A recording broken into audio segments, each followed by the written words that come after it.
Hi, everybody. I'm Darius Ricks, the owner of Radius Resources Group consulting firm and the host of the Just Quit podcast. Just Quit is the podcast for 9-to-5 professionals ready to step into full-time entrepreneurship. And we're here to give you the guidance and courage and leadership you need to step out of your comfort zone into your next full life, to give you what you need to go from that 9-to-5 to that startup and that entrepreneurship journey that you always wanted to do. We're here today with a good friend and fellow entrepreneur, Twaney Harding. That's good. The co-founder of Insanity Ventures. We're definitely going to do what we can to dive as best we can into his story and learn a little bit more about what led him to becoming an entrepreneur, how his business is doing, and what he's doing to maintain on a financial and spiritual level, if we can. Yeah, for sure, man. I appreciate it, man. Thanks for inviting me. Seriously. Oh, absolutely, yeah. Absolutely. It's only right that we have this full circle moment. If you know me or if you know Twaney, you know we all started in the finance track of life. Mm-hmm. We wanted to be bankers for some unapparent reason, and look at us now. We are nowhere near banking. Nowhere near. So it works out for me.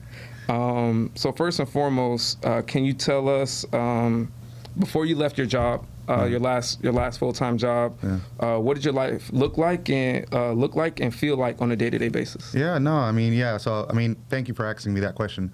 You know, when I first started, I wanted to be the world's greatest investment banker. That's what I wanted to be, right? And I think it was a moniker of kind of what I envisioned. Like, I painted a picture for everyone, right?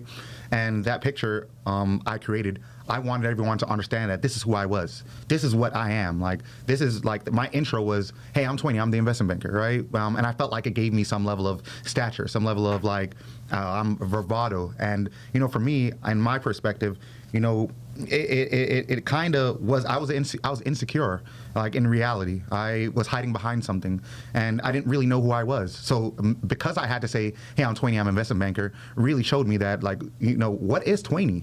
And I didn't really take the time to really understand who that was to start off with. But before all that, man, you know, I grew up in Miami, nice kid from a beautiful home with my mom. I love her, man, and she's the inspiration for my life.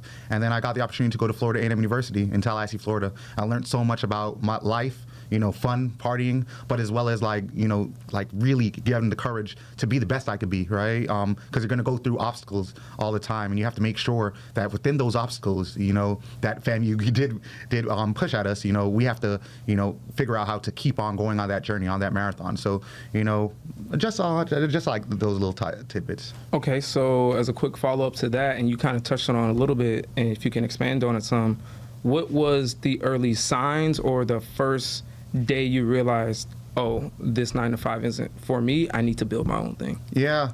So I'll be real and I'll be transparent. So when I was working within investment banking, I had two really, really good internships. One at a really large investment bank and the second one at a really large investment bank. And I didn't get it, right?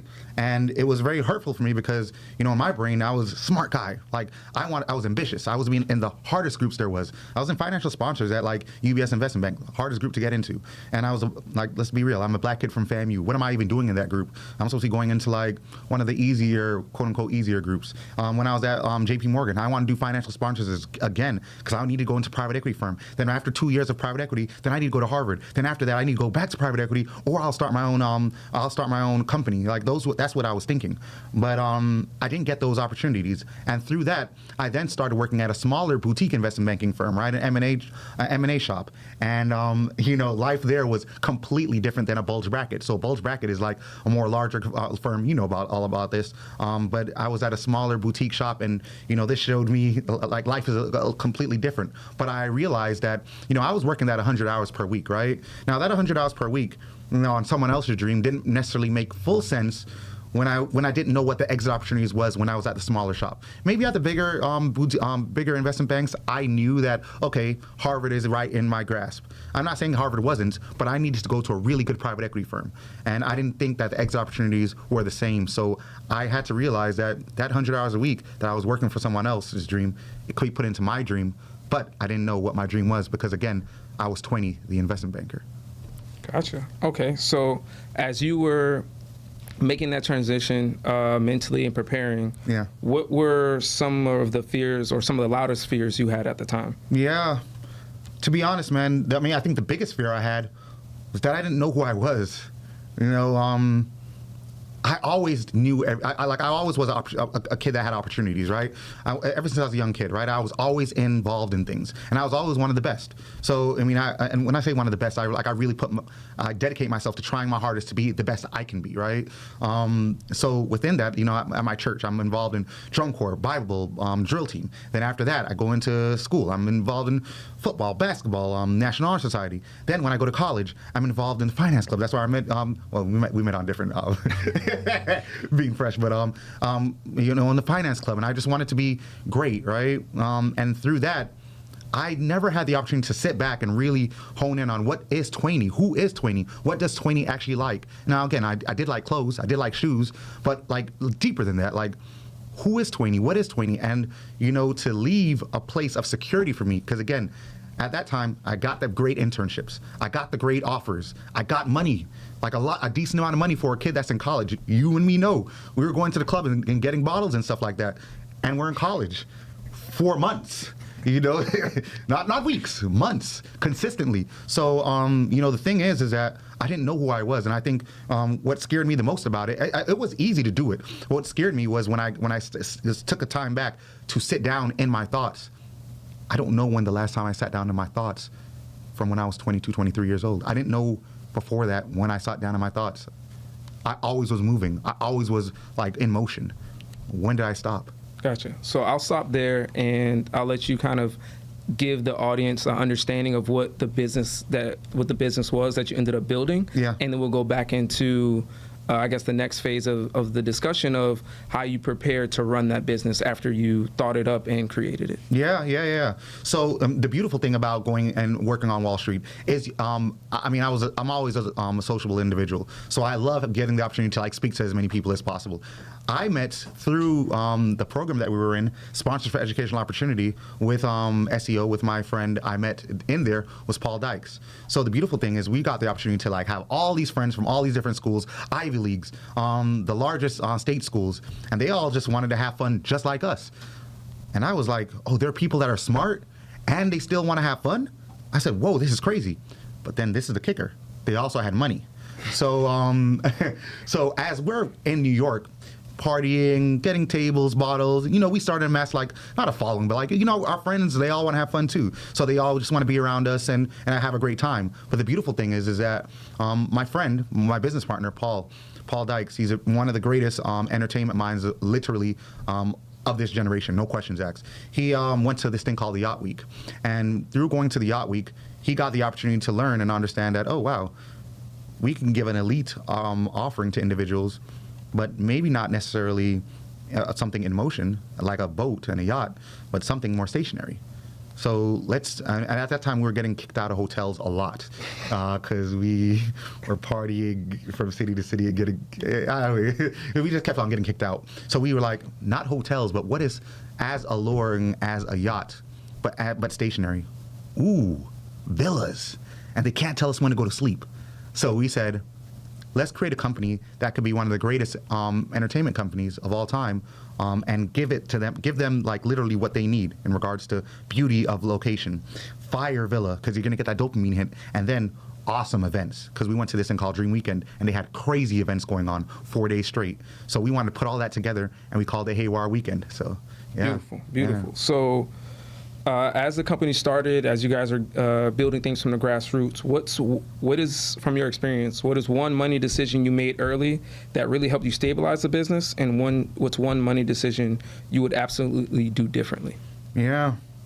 Mm-hmm. Great question. Okay. One money decision that we made that was really great early is that going into it, we wanted to make sure we took the pressure and the stress off of ourselves. So me and Paul invested a certain amount of money from our jobs that we had into our business because we felt like we were like, I don't know how much we're going to make off of this, but we want to make sure we get that social capital from this. So if with that being the case, we wanted to make sure we have the opportunity to, like, brand-wise, be larger than life, but we might lose money on the first one, possibly. in our brain, we didn't know anything about entertainment and travel for real. We just knew about having fun. So fun was our understanding. It's like our purpose, like our drive is making sure people have a smile on their face. That's my specific purpose.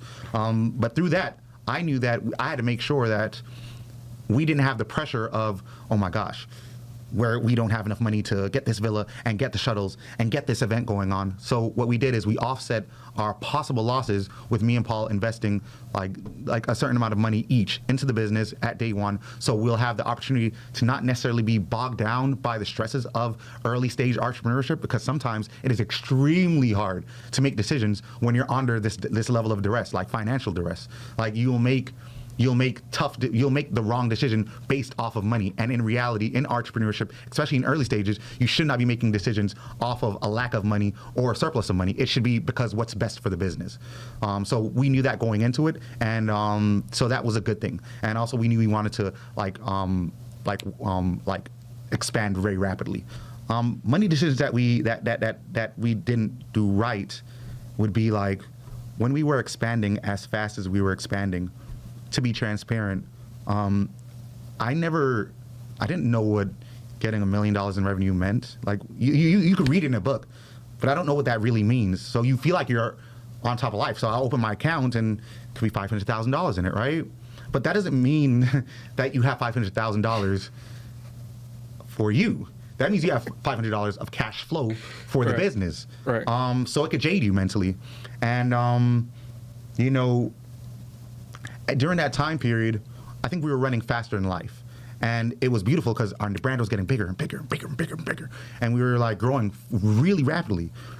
But we didn't have the right business structure because we built a really great brand, but we didn't have the business beneath it. So we had the house was built on the house was fire, but it was built on sand. It didn't have a solid foundation. And I think if we did those things really, really correct at day one, it would be a difference in day 20. So I say for all entrepreneurs, as well as all wannapreneurs, just really try your hardest to do it right, like at the inception, because it's going to come back and bite you in the butt. Like it's going to. Whenever it comes, you might get away for year 1, year 2, year 10. It's going to come. So just figure it out at day 1, man. Just figure it out. Gotcha. So you touched on one thing that I definitely think needs to be highlighted for these group of individuals, those, like you call them, entrepreneurs and the entrepreneurs that have made the decision. It's mindset, right? Yeah. So in regards to the mindset, what mindset do you think a person needs to develop before taking that leap of faith? Yeah.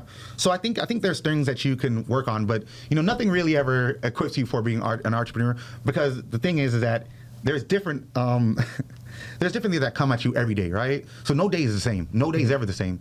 You believe the day is going to be fine. It's good. You know what you're going to get into. And you might get a call and say, hey, you just got served, or you just got someone just called fraud on their account. So now, you thought you had a certain amount of money in your account. Now that's $5,000. I'm selling $5,000, $4,000 packages at times, $2,000 packages. When I first started, it was $600, right? So, it could hit you at different times. But go ahead with your question one more time. The mindset. Yeah, mindset. Okay, you have to be resilient, right? So, you'll get this through practice, right? It's just like you going to the gym. You curl. You have to practice, right? You have to keep on putting up them reps. Putting up them reps is necessary. So you have to have resilience, because there will be tough times. It's not It's not going to be all hunky dory. Everything's good. This is not a Disney fairy tale. It will be great though, because you'll go through so many things that help you build that wisdom, right? You're going to need wisdom, and you're going to need that overstanding, and it's going to help take you to that point where you're able to get over that mountaintop, right? But you need resilience. Right. Also, you have to believe in yourself. So one of the hugest things for me is that belief in self. I don't sit down here and I have to be comfortable and really, really confident within my decision making, right? So if I say we're going this way and it doesn't work out, quote unquote, at least I made a decision, right? Because if you get really shaky with it, then the people that you're working with, they're going to see that you're shaky. They're not going to so they're going to question you every single time. You have to be confident with whatever you're doing, and you have to be rest assured that the decision you just made is the right decision or the best decision at that point in time with the information that you have, and just be fine with it. And again, be like malleable, like specifically in entertainment, things don't ever go like you have it planned. Ever. The act's gonna come late on stage. The caterer is gonna come late. The light is gonna turn on a millisecond before it's supposed to. The gas is gonna go off a little bit or too early. Like, it never goes right. So be a chameleon and shapeshift like in real time, and be able to not necessarily stick to what's supposed to be, but make sure you stick to what it's supposed to be for that audience, right? So yeah. So you touched on resiliency, right? So piggybacking off that, what is some of the things that you did when you reached some of your lowest points or your darkest points in that journey to bounce back? Just to give the audience just at least some ideas. It's not one shoe fits all, but what they can do of, like, when things are going well, when it feels like you've had 100 bad pitches in a row, to bounce back and get back on track. Yeah, I want to give like a little bit more information on it, like too, like color. So like put it like this, right? It's COVID, right? Whole world shuts down. I have $500,000 out for my company in regards to like getting these villas all across the world, Thailand, as well as Greece. We have like all these different locations, and then I don't have any trips, right? So I don't have any trips, but no one knows what COVID is. Now I get a million people asking me for their money back. Now, if I don't give them their money back, then they call their bank and call it in as fraud. So the money is ripped out of my account immediately. So now I'm trying to figure out, what am I going to do? Like, how? Like, what is this situation? And then I also opened a club in Ghana. I was planning on opening a club in Ghana later that year. So the difficult part is that, wow, I mean, you know, I'm resilient. This year is going to go well. I have so many opportunities to like put my ideologies into the world and refocus, and it's working. There's so many people that are oversubscribing for Haywire. We're really like we're putting the pedal to the metal. This is going to be our year, and all of a sudden it stops. I'm in the travel business. I'm in the entertainment business as well. So it was very, very difficult for us.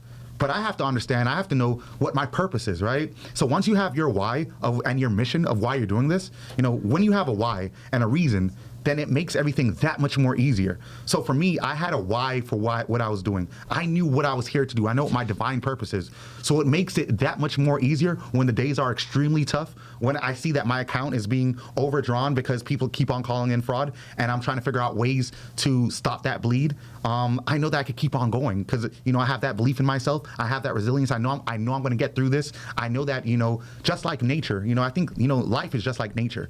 You know, it's going to rain. It's going to snow, it's going to sleet, but at the end of the day, the sun's going to shine again. And I always have to remember that. And I think you always should remember that, because, you know, everything in life, you know, how you do one thing is how you do all things. And if I'm going to shut down and, you know, let it defeat me, who am I, you know?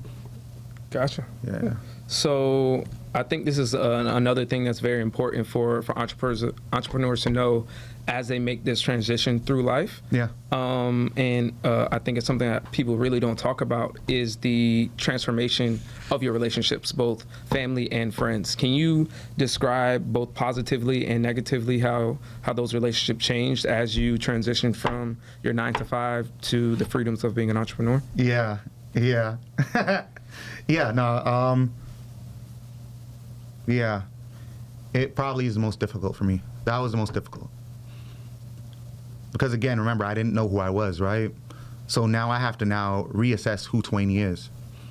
So that's even before I was an entrepreneur. I had to reassess what my whole belief system was, and my belief system had to completely shifted.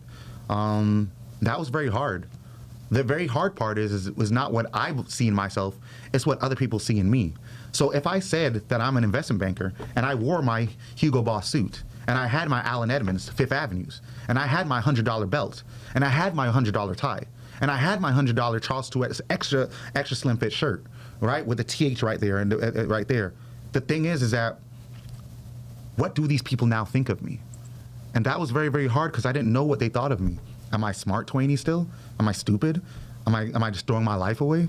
You know, it was very difficult because I also, like, you know, I was president of the finance club at school, and the tough part is now people that were behind me, it's like, yo, what is Twaney doing? Like, so what? Like, he's not going to be in Wall Street. So, and then the tough part is like, you know, I was a smart kid. So if I didn't do it, right, can they? And I felt like I was letting people down. I felt like I was letting my sister down. I felt like I was letting, like, you know, all these little kids from FAMU down. And also, like, you know, we're black kids on Wall Street. So I didn't want to let, you know, the perspective of what people thought about us down either. You know, I knew I was a smart kid, and I didn't want to let myself down for real. And it was difficult because I didn't know who I was, and I had to make sure and kind of figure out who I was. So that was like really, really difficult. It was a really difficult but beautiful time because I didn't know who I was. And I sat down in my room. I'll be honest. Okay, so now I'll be honest. I sat down in my room for like around 9 months, and I went deep into trying to figure out who Twaney was and try to figure out and understand myself. But that was a necessary process for me being exactly right here. And that's literally what gave me the confidence to know, okay, so if I believe that I am great, if I believe that, well, like if I know that, you know, my ancestors are great, if I know Shaka Zulu is great, if I know Thomas Sankara is great, if I know that Kwame Nkrumah is one of the greatest leaders of all time, if I know who, like, I don't know, all these different awesome and beautiful people that we as African Americans need to know, if I know that they're great, well, then I know I'm great. But I didn't know that at that time. So, you know, I just felt like I was great because I'm Twaney, like ego. Gotcha. Yeah. Gotcha. So, in closing, as we bid our audience to do just for this episode, yeah, if you can tell someone listening who's still in their 9-to-5, dreaming of quitting, yeah, and aren't there yet, what are some of the first 3 concrete steps they can take? Yeah. In the next 90 days to Yeah. prepare them to make that leap and to make the leap successfully? Yeah.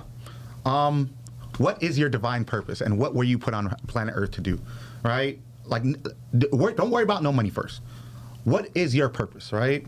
Once you figure out your why and why you live on planet Earth and why you breathe in on a daily basis, then everything else is a bit easier to answer, right? We don't really have to worry about the business that you're going to do because the business is it's the predicate to the subject. The subject is my why. Why am I here on planet Earth? So what am I doing every day to wake up in the morning? So I do Haywire, but I don't do Haywire because I just like doing entertainment and gallivanting on an island and people are dancing and going crazy. I do Haywire because I'm divinely put here to put smiles on individuals' faces. And as a result of that, now I'm able to do that through Haywire, right? So once you figure out your why, then everything else is that much better. Now, I mean, more concrete, write down a couple different ideas of things that you like to do. And if it doesn't feel like work, then and you like to do it, then, you know, like look into it. Then after that, you know, how I see it, you know, ChatGPT is beautiful now. So, all right, think of like 10 different things and then narrow it down to 3.